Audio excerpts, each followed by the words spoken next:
Ini dia fungsi dan manfaat keanekaragaman hayati di Indonesia. Assalamualaikum warahmatullahi wabarakatuh. Selamat pagi dan salam sejahtera untuk kita semua. Di video kali ini saya akan membahas tentang fungsi dan manfaat keanekaragaman hayati di Indonesia. Tanpa kita sadari, sebetulnya setiap hari kita menggunakan atau memanfaatkan keanekaragaman hayati di Indonesia. Jadi di sini saya bagi menjadi beberapa kelompok pemanfaatan, yaitu di bidang sandang, pangan, papan, obat-obatan, kosmetik, dan juga di bidang kultural budaya. Nah, yang pertama untuk di bagian sandang, itu pemanfaatan keanekaragaman hayatinya untuk pakaian fashion gitu ya. Jadi contohnya misalnya penggunaan rami atau mungkin jute atau mungkin pisang abaca yang diambil seratnya untuk dibuat menjadi kain. Nah, kemudian juga ada pemanfaatan ulat sutra untuk membuat kain sutra, ada juga pemanfaatan kulit sapi untuk buat sepatu, ada juga pemanfaatan beberapa kulit hewan untuk membuat jaket dan lain-lain.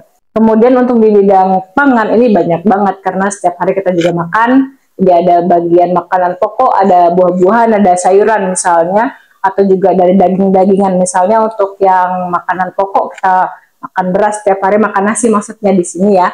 Kemudian juga buah-buahan misalnya kayak mangga, jeruk, semangka, melon dan lain-lain. Dan untuk sayuran misalnya sawi, kangkung, selada dan lain-lain. Nah, kemudian untuk hewannya mungkin kita konsumsi ikan, ada juga ayam, ada juga daging sapi, daging kambing dan lain-lain.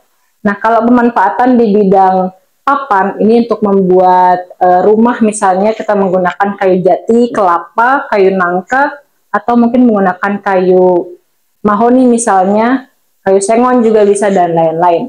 Berikutnya pemanfaatan keanekaragaman hayati di bidang kosmetik, misalnya kita bisa menggunakan mawar atau mungkin melati untuk membuat parfum, kemudian untuk lulurnya misalnya menggunakan beras atau bengkuang, dan juga kita memanfaatkan urang-aring atau lidah buaya atau minyak kelapa untuk minyak rambut.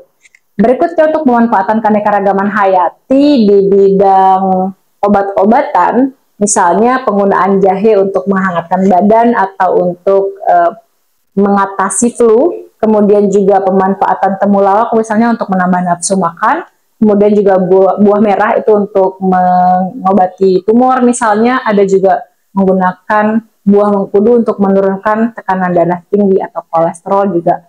Dan terakhir itu adalah pemanfaatan keanekaragaman hayati di bidang budaya. Nah, di budaya ini dikaitkan dengan upacara-upacara keagamaan, misalnya pada saat Hari Raya Kurban umat Islam misalnya menggunakan atau mengorbankan sapi, ternak atau kerbau. Kemudian pada Hari Raya Natal misalnya umat-umat Kristiani atau Kristen itu menggunakan cemara untuk pohon Natalnya.